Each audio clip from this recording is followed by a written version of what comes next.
Good day, folks. This is Greg Judy at Green Pastures Farm. Today we're looking at Bobby and Alex's goats. They've got on this poly. This is some old netting that they had for they ran chickens on, but it's holding the goats quite well. These are Kiko goats, and they're on one of our landowners' farms.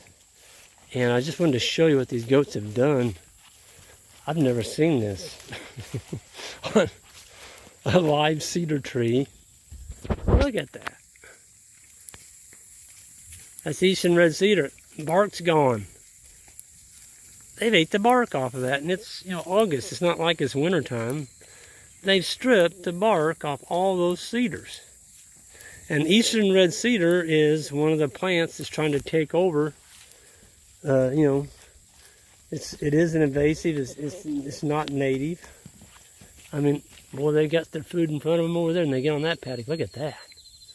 Them goats, and they're doing quite well on it. I mean, the goats look good.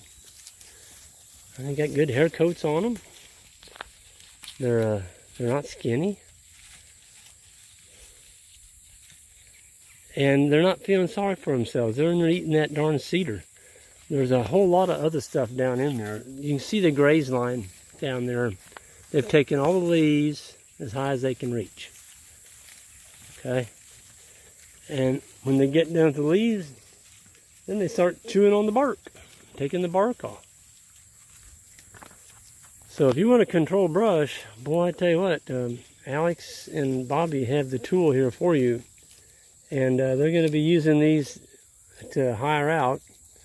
Their goal is to get the flock bigger. They're going to breed these nannies, and they'll have more next year. But, people that don't want to spray chemical on their land, if they want to control the invasives coming in, they've got a crew here that'll do it.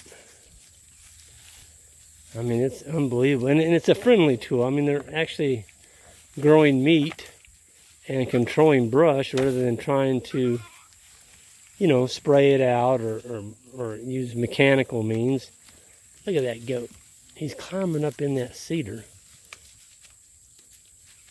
Look at that. I mean, he's got a mouth, and he's pulling that bark off there like licorice. Actually kind of likes it. Look at that. I'll tell you what, that cedar tree's dead. It ain't going to come back. It ain't got any bark on it. And the cool thing is, we haven't seen that they bother the white oaks. They don't chew the bark on the white oak trees, which that's one of our money trees. We don't want them killing them, but they're not bothering them. They're just going after the cedar and some of this invasive autumn olive and honeysuckle and whatever else they can reach down there. They're just taking it. Man, look at that. He's gonna get clear up in that tree. See how he's got his feet propped up on that limb? That's one thing that I found that sheep won't do that. Goats certainly will. And they're going out on the individual limbs. Look at that. Not only getting the bark off the trunk, they're going on the limbs. That cedar don't have a chance. It's done. Absolutely done. And they grew some goat meat in the process of controlling the brush. And how cool is that? Doesn't get any better than that. Folks, we need animals. We need animals back on the land. We sure as heck don't need them in barns. And everybody's talking about animals this and animals that, how they're destroying the environment. They are not doing that when they're raised correctly. These animals don't belong in a shelter. They don't belong in a barn. They belong out here on the land.